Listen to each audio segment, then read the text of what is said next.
विश्ववंदनीय तथागत भगवान बुद्ध, भगवान ने दिया हुआ पावन ऐसा सद्धम्म, उसके मार्ग पर चलने वाले भिक्षुगण तथा भिक्षुणीगण, इन तीनों रत्नों को मेरा प्रणाम।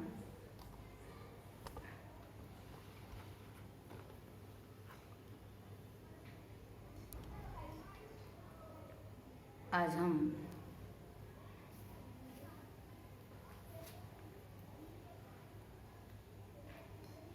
बोधिसत्व का प्रयास, बोधिसत्व का संकल्प और पूर्व काल से जो अद्भुत परंपराएं चलती आ रही है, वो ऐसी ज्ञान की परंपरा कि उस परंपरा ने हमेशा पूरे मानव के दुख मुक्ति का मार्ग ही खोजा है और उस राह पर चलकर बहुत सारे लोगों ने अपना कल्याण किया है। ये ऐसी परंपरा है। वैसे तो हम गृहस्थ जीवन में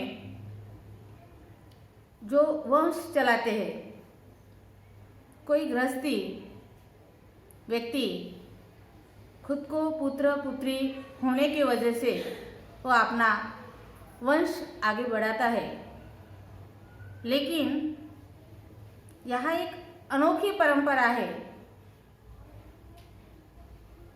जैसे कि कर्म पर वास्तविक में बुद्ध का कोई पुत्र नहीं बन सकता। हाँ, बोधिसत्व का पुत्र हो सकता है, लेकिन बुद्ध का कोई पुत्र नहीं हो सकता। और उस बुद्ध की परंपरा कैसी होगी, उसका वंश कैसा होगा, ये भी सवाल हमारे मन में आता है। तो इस सवाल का ही जवाब है कर्म से। भगवान बुद्ध ने अपने जीवन काल में बहुत सारे अग्रश्रावक श्राविका के बारे में बताया था, बोला था कई जगह पर कि ये मेरा पुत्र दुख मुक्त है, ये मेरी पुत्री ज्ञानी है। ऐसे बहुत बार उन्होंने पुत्र और पुत्री, जिस प्रकार एक व्यक्ति, सामान्य गृहस्थ व्यक्ति अपने एकलौते बेटे का गौरव करते वक्त प्रेम भावना पूर्वक बोलता है कि मेरा पुत्र, मेरा बेटा, मेरी बेटी, उसी प्रकार कई बार भगवान ने भी इसी प्रकार भिक्षु भिक्षुणियाँ इनके बारे में बताया है। तो ये बुद्ध की जो परंपरा चली आ रही है, वैसे तो पहले बुद्ध दीपंकर बुद्ध और लास्ट वाले कश्यप बुद्ध, तो 25, 27 और आने वाले 28 बुद्ध, मैत्रेय बुद्ध। तो ये परंपरा कर्म पर चलती आ रही है। उनका ज्ञान, उन्होंने जो मार्ग बताया, उसी मार्ग पर चलने वाले हर एक बुद्ध शासन में बुद्ध बनने वाले व्यक्ति, बुद्ध अवस्था प्राप्त करने वाले व्यक्ति और बुद्ध ने बताया जो ज्ञान है, उस राह पर चलने वाले व्यक्ति को ये जो वारस है वही चला रहे हैं। तो इस प्रकार दीपंकर बुद्ध, जिस काल में दीपंकर बुद्ध उत्पन्न हुए थे, तभी एक बहुत ही अच्छा, सुंदर, मनोरमणीय ऐसा अमरावती नाम का एक नगर था और उस नगर में सुमेध नाम के बोधिसत्व का पैदा हुए थे और वह इतने धनी थे कि उनके पास अनेक कोटि धन था, अनेक कोटि। आज के ज़माने में हम उनसे धीरूभाई अंबानी की तुलना में बिठाए तो भी सही होगा। तो अनेक कोटि का धन होने के बाद उन्होंने एक बार ऐसे ही सोचा कि अरे मैं तो जन्म लेना और मृत्यु होना इसी बंधन में फंसा हूँ। और जन्म होने के बाद हर एक व्यक्ति के जीवन में बुढ़ापा आता है, रोग आता है और एक दिन व्यक्ति चला जाता है। यही व्यक्ति का भवचक्र हमेशा के लिए जारी रहता है जब तक कोई व्यक्ति अपने जीवन में अनंत पद प्राप्त न करे, दुख मुक्त अवस्था प्राप्त न करे, तब तक यही सिलसिला जारी रहता है। तो उन्होंने ऐसा सोच लिया कि ये मेरा जो शरीर है नश्वर है और एक न एक दिन मुझे इसे छोड़कर ही जाना है, तो क्यों न मैं दुख मुक्ति का मार्ग क्या है एक खोजने का प्रयास करूं। और इसी मनन चिंतन से उन्होंने अपना घर परिवार छोड़ दिया, त्याग दिया। पूरी जो अपनी संपत्ति थी वह पूरी संपत्ति उन्होंने अनाथ असहाय लोगों को दान दी, बांट दी, दान कर्म हुआ और वह निकल गए, अपने ग्रस्त जीवन त्याग कर चले गए। तो तब उन्होंने ये भी सोचा कि इस ग्रस्त जीवन में जो हमारी काया, हमारी लज्जा का रक्षण करने के लिए जो वस्त्र पहनते हैं, उस वस्त्र में कितने प्रकार के दोष हैं। तो इस वस्त्र में 9 प्रकार के दोष हैं। कितने प्रकार के? 9 प्रकार के दोष है। जैसे कि भगवान बुद्ध हमारे बाल रखने में और बाल मुंडवाने में कितने प्रकार के दोष है बताते वक्त बोलते हैं कि इन बालों में 16 प्रकार के दोष है। उसी प्रकार सुमेध बोधिसत्व ने अपने मनन चिंतन से देखा और बोले अरे इसमें तो इस ग्रस्त जीवन के वस्त्र में 9 प्रकार के दोष है। और उन्होंने जब प्रवजा ग्रहण कर ली, हिमालय में चले गए, तो इस चिवर में कितने प्रकार के गुण हो गए। अब इस कपड़े में ग्रस्त जीवन के पहनावे में 9 प्रकार के दोष है, तो उसी प्रकार इस चिवर में 12 प्रकार के गुण है। कितने प्रकार के? 12 प्रकार के। जैसे कि कोई भी प्रवचित व्यक्ति देखने के बाद किसी के मन में बुरा भाव नहीं पैदा होता, नहीं होता, क्योंकि ये वस्त्र ही ऐसा है, त्याग का प्रतीक है। और त्याग का प्रतीक होने के कारण हर एक व्यक्ति कोई ही मान्यता मानने वाला हो अथवा न हो, फिर भी वो बोलेगा अरे कोई तो साधु सन्यासी, कोई तो व्यक्ति है जो कि घर परिवार छोड़ा हुआ है, सन्यासी जीवन बिता रहा है, तो झट से उसके दिल में कोई बुरा भाव नहीं आता। तो इस वस्त्र में 12 प्रकार के गुण हैं, ये भी उन्होंने जान लिया और वह हिमालय में चले गए। हिमालय में जाने के बाद जो हम बीज बोते हैं, फसल उगाते हैं और उसके बाद उस फसल से अनाज जो निकला वह हम हमारे जीवन यापन के लिए खाते हैं। तो ये भी खाना उन्होंने त्याग दिया और सिर्फ फल के पके हुए नीचे गिरे हुए फल ही खाने लगे। उन्होंने एक पर्णकुटी बनाई और उस पर्णकुटी में भी उन्होंने 8 प्रकार के दोष देखे। जैसे कि आप देखो ना, हम जब विहार में आते हैं, विहार कितना भी सुसज्जित हो, यहाँ कितनी भी सुविधा हो, कितनी भी अच्छी मूर्तियाँ हो, फैन हो, कूलर हो, आदि कोई भी सामान हो, लेकिन विहार में आने के बाद हम ये नहीं सोचते कि ये मेरा है। चाहे मैंने भी क्यों न दान दिया हो, फिर भी इस पर हम हमारा अधिकार नहीं जताते, हमारा अधिकार नहीं जताते। लेकिन घर में झाड़ू से लेकर छोटी मोटी हर एक वस्तु पर हम हमारा अधिकार जताते हैं और बोलते हैं ये मेरा है, ये मेरा है, ये मेरा है। तो घर में एक आसक्ति का भाव पैदा रहता है। हर एक चीज पर मेरा और मेरा ही अधिकार रहता है। यह अधिकार ही कब आसक्ति में बदलता है ये हमें पता ही नहीं होता। और इस विहार में आने के बाद वो कितना भी भव्य, दिव्य और सुसज्जित क्यों न हो, फिर भी यहाँ हमारा आसक्ति का भाव कुछ नहीं होता। यहाँ हमें अरे ये सब कुछ सब लोगों का है, मेरा खुद का नहीं है, और इसके प्रति किसी के मन में आसक्ति नहीं पैदा होती। उसी प्रकार पर्णकुटी में रहने की भी, पर्णकुटी में ज़्यादा सुविधा नहीं रहती थी, फिर भी उसमें 8 प्रकार के दोष सुमेध बोधिसत्व बताते हैं, और उसकी वजह से उन्होंने वह पर्णकुटी भी छोड़ दी।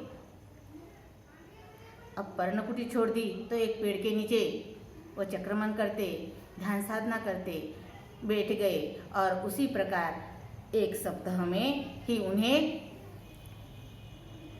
अविद्या बल प्राप्त हुआ, जो कि उस बल से वह व्यक्ति आकाश मार्ग से भी गमन कर सकता है। तो इसी प्रकार उन्होंने वह विद्या प्राप्त की, और उसके बाद एक दिन उन्होंने ऐसे ही देखा तो सीमांत प्रदेश में दीपंकर बुद्ध उनको आमंत्रित किया था उन नगरवासियों ने, और वह पूरा का पूरा नगर सुशोभित कर रहे थे, साफ सफाई कर रहे थे। तो उसी दौरान ये सुमेध बोधिसत्व भी वहां चले गए, और उन्होंने पूछा कि अरे भाई क्या प्रयोजन है, तुम इतने प्रसन्न चित्त से ये पूरा का पूरा नगर सुशोभित कर रहे हो, साफ सफाई कर रहे हो, क्या प्रयोजन है।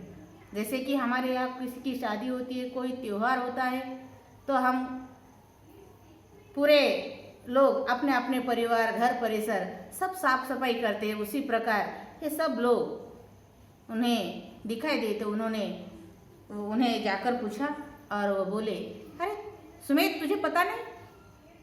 तब उन्हें सुमेध तपस्वी कहते थे तब के जमाने में, तो तुम्हें पता नहीं। अरे दीपंकर बुद्ध वह हमारे नगर में हमने उन्हें निमंत्रित किया है खाना खाने के लिए, भोजन करने के लिए, तो वह आ रहे हैं, और उनके वह आने के कारण ही हम पूरा का पूरा नगर सुशोभित कर रहे हैं, और ये सारी तैयारी उनके ही लिए है। तभी सुमेध बोधिसत्व के चित्त में ये पैदा होता है, अरे इससे बड़ा कोई अवसर नहीं है मुझे पुण्य अर्जित करने के लिए, मैं भी अपना पुण्य का बीज यहाँ बो दूंगा। पुण्य का बीज बोना, जैसे कि हम आम की गुठली बोते हैं तो आम निकल आते हैं, बेर की गुठली बोते हैं तो बेर निकल आते हैं। इसी प्रकार पुण्य का बीज, कि किसी बुद्ध के काल में बुद्ध की सेवा करना, यह बहुत बड़ा पुण्य का अवसर है। ये सुमेध बोधिसत्व ने जान लिया, और वह उपस्थित लोगों को बोलने लगे, अरे भाई मुझे भी कोई तो थोड़ा सा काम दो, मुझे भी अवसर दो पुण्य करने का। तो उन लोगों ने उन्हें एक नाली साफ करने का, रास्ता साफ करने का काम दिया। वह काम पूरा होते होते ही थोड़ा सा रह गया, उतने में ही दीपंकर बुद्ध और उनका अनंत भिक्षु संघ और उनके साथ 6 भिक्षु ऐसे विद्या बल प्राप्त करने वाले, अविद्या बल प्राप्त हुए ऐसे भिक्षु भी आ रहे थे। तो अब दीपंकर बुद्ध का यहाँ काम तो पूरा नहीं हुआ, अब उनकी कसौटी है। अब वो क्या करेंगे? उनके पास कैसी समय सूचकता रहती है? तो उन्होंने तत्काल संकल्प किया, अरे बुद्ध इस कीचड़ से जाएंगे तो मेरा तो कुशल कर्म हुआ। तो झट से उन्होंने वही कीचड़ पर कीचड़ की ओर मुंह करके अपने शरीर को सीधा कर दिया और उन्होंने संकल्प किया कि बुद्ध और भिक्षुगण मेरे शरीर से जाए ताकि मुझे पुण्य मिले। तो उसी प्रकार बुद्ध आए, दीपंकर बुद्ध। कौन से बुद्ध? दीपंकर बुद्ध आए और उनके शरीर पर से जाकर उनके तकिए की बाजू में ही खड़े रहकर उन्होंने उनके बारे में भविष्यवाणी बताई। अरे ये जो सुमेध बोधिसत्व है सामान्य व्यक्ति नहीं है, वो आगे जाकर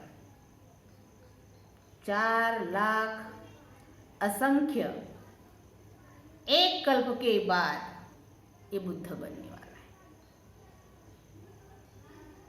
उपस्थित सब लोगों ने उनके कहने का अनुमोदन किया और उन्होंने बताया कि अब ये बुद्ध बनने वाला है, बोधिसत्व है।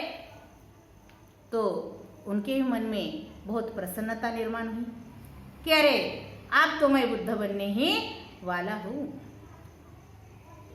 और बुद्ध बनने वाला हूँ। इस प्रसन्नता के कारण से उन्होंने मनन चिंतन किया और उसके बाद देखा कि पुराने जमाने में जो बुद्ध थे उन्होंने कौन कौन से धम्म का ज्ञान पा लिया और उसके बाद उन्होंने कैसा अभ्यास किया, कैसी 10 पारमिताएं पूर्ण की, इस बारे में सोचा समझा और उसका पूरी तरह से उन्होंने अवलोकन करते करते उसी प्रकार वह बुद्ध बनने का जो अवसर था उन्होंने पूरा किया। तो वह मानो दीपंकर बुद्ध ने बताया उसी वक्त उन्होंने मनन चिंतन किया होता तो वह तभी मुक्त हो जाते। लेकिन बोधिसत्व को इस वस्त्र में, जो वह एक सुमेध तपस्वी थे, उस वस्त्र में उन्हें खुद को अनंत पद प्राप्त कर कर दुख मुक्ति पा लेना इतना श्रेष्ठ अच्छा नहीं लगा, क्योंकि उन्होंने तो ये सोचा था मैं तो बुद्ध बनूंगा और बुद्ध बनने के बाद मेरे साथ साथ कई लोगों का, असंख्य लोगों का इस भव चक्कर में जो दुख के मारे भटक रहे उनका भी कल्याण करने के लिए मैं अपना देह सार्थक बनाऊंगा। तो इसी प्रकार जो बुद्ध परंपरा चली आ रही है, ये सब के सब बातें भगवान बुद्ध ने ही बताई है और ये बातें उनके बाद उन्होंने आगे वाले आने वाले जो बुद्ध है, मैत्रेय बुद्ध, उनके बारे में भी बताया है। तो इसी प्रकार ये धम्म का वारसा, ये बुद्ध का वारसा, एक कर्म सिद्धांत कर्म के ऊपर डिपेंड है। जैसे कि कोई व्यक्ति अपने जीवन में बुद्ध बनने का अपने चित्त में बीज बो दे और उसका कल्प वृक्ष बनाने के बाद 10 पारमिताएं और 37 बोधिपाक्षीय धम्म का अभ्यास करके पारमित का पूर्णत्व करके वही बुद्ध बन सकता है। बुद्ध कहते हैं कोई सिद्धार्थ बुद्ध सुमेध बोधिसत्व की ही मनोबोली नहीं, हर एक व्यक्ति बुद्ध बन सकता है। हर एक व्यक्ति के हर एक सत्व में बुद्ध अंकुर है और वह बुद्ध अंकुर हर एक व्यक्ति ने उसे अच्छे से फर्टिलाइजर दिया, अच्छे से उसका संगोपन किया तो हर एक व्यक्ति बुद्ध बन सकता है।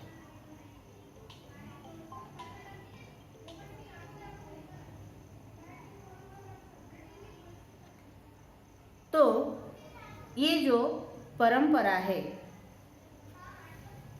बुद्ध बनने की परंपरा, हर एक बुद्ध का पूरा का पूरा इतिहास भगवान बुद्ध ने विविध पिटक में यानी कि धम्म में बताया है, विविध किताबों में बताया है, विनय पिटक के, सुत्त पिटक के। तो उनका जन्म कहाँ हुआ, उनके माता पिता कौन थे, उन्हें किस पेड़ के नीचे बोधि प्राप्त हुई, उनके अग्रश्रावक कौन थे और उनकी धम्म संगीतियाँ कितनी हुई और उनका महापरिनिब्बान भी कहाँ हुआ, ये सब की सब बातें भगवान बुद्ध ने बताई है। इसलिए भगवान बुद्ध को कहते हैं कि आर्य जी ने इस पूरे महीने में कई बार बताया कि वह तीनों भी विद्या जानते थे, भूत भविष्य और वर्तमान काल की। हर एक सत्व कहाँ से आया, कैसे आया, उसका कुशल अकुशल कर्म क्या है, विपाक क्या है और कहाँ जाने वाला है। और ये बातें किसी ही अन्य संप्रदाय के देवी देवता ईश्वर आत्मा मानने वाले कोई भी धर्म संस्थापक नहीं बताते। तो ये जो हमारी बुद्ध वंश की परंपरा है, वह परंपरा आगे जारी रखने के लिए हर एक व्यक्ति के जीवन में जो उन्होंने दान पारमिता, शील पारमिता, निष्कर्म पारमिता, उपेक्षा पारमिता, इस प्रकार की जो 10 पारमिताएं वह पूरी की और आज के ज़माने में जो भी कोई भिक्खुनियाँ है वह भी अपने जीवन में निष्कर्म पारमिता पूरी करने जा रहे हैं अपने अपने हिसाब से। तो ये निष्कर्म पारमिता क्या है कि जो व्यक्ति प्रवचित होकर घर परिवार छोड़कर सन्यासी जीवन जीता है और विनयधारी बनकर जीता है, तो उसे एक निष्कर्म पारमिता पूरी करने का प्रयास होते हैं। तो इसी प्रकार ये परंपरा है। भगवान बुद्ध ने बुद्धत्व प्राप्त करने के बाद अपने जीवन में यही परंपरा जारी रखने के लिए जो पूर्व बोधिसत्व गौतम बुद्ध गृहस्थ जीवन में जो उनकी पत्नी थी उन्हें भी प्रवचन दी, पत्नी उन्हें भी यह श्रेष्ठ धम्म दिया। उसके बाद उनकी माता, संगोपन करने वाली माता महा प्रजापति गौतमी, उन्हें भी प्रवचित किया। उनके बाद उनका एक लुट्टा छोटा सा 7 साल का राहुल बच्चा, उन्हें भी प्रवचित किया। तो वैसे तो जन्म से राहुल एक लौता उनका बोधिसत्व का बेटा था, लेकिन बुद्ध बनने के बाद असंख्य उनके बेटे और बेटियां हो गए, वो कर्म के अनुसार। तो यही सिलसिला जारी रखने के लिए हर एक व्यक्ति अपने जीवन में अपनी दुख मुक्ति पाने के लिए निष्कर्म पारमिता पूरी करने का प्रयास करता है। उसके बाद कई साल के बाद, कई कल्प के बाद उस व्यक्ति का दुख मुक्ति का प्रयास पूरा हो जाता है और वह दुख मुक्ति पाता है। तब सुमेध बोधिसत्व के काल में कई लोगों ने ऐसा ही संकल्प किया था, अरे चाहे हम इस दीपंकर बुद्ध के काल में हमसे कोई गलती हुई, कोई भूल हो गई और इस काल में हम दुख मुक्त नहीं हुए, तो आगे जाकर इस सुमेध बोधिसत्व के काल में, इनके काल में हम दुख मुक्त होंगे। तो उस काल में भी हमें तो आने का अवसर नहीं मिला। उस काल में भी हमें तो आने का अवसर नहीं मिला। ये बहुत सोचने वाली बात है कि 27 बुद्ध का काल चला गया, फिर भी हम सही ढंग से मनुष्य नहीं बन पाए। मनुष्य का आचरण कैसा रहता है ये भी नहीं सीख पाए। आज भी भगवान बुद्ध ने बताए हुए एक मार्ग को ही हम, 2 मार्ग बताए उन्होंने कि एक मार्ग ऐसा है खाओ पियो मजा करो, और एक मार्ग ऐसा है कि इस पूरे शरीर को यातना दो, कष्ट दो। तो ये दोनों भी मार्ग भगवान बुद्ध ने त्याग दिए और मध्यम मार्ग बताया। वह मध्यम मार्ग यानी कि आर्य अष्टांगिक मार्ग। और उस राह पर चलते चलते ही हर एक व्यक्ति अपनी दुख मुक्ति पा सकता है, और यही सब बुद्ध का ज्ञान है। सभी बुद्ध ने नाम से अलग अलग बुद्ध हुए, लेकिन हर एक बुद्ध की वाणी, हर एक बुद्ध का कर्म सिद्धांत, हर एक बुद्ध की धम्म देशना एक ही थी। हर एक बुद्ध के माता पिता, नगरी, बोधि वृक्ष का पेड़ अलग होगा, महापरिनिब्बाण का स्थल अलग होगा, अग्र श्रावक अलग होंगे, लेकिन उनकी धम्म देशना, उनका मार्ग एक ही बताया है। और यही बुद्ध की परंपरा चलाने के लिए कोई व्यक्ति अपने जीवन में, इस ग्रस्त जीवन में 9 प्रकार के दोष, ग्रस्त जीवन के वस्त्र में 9 प्रकार के दोष देखकर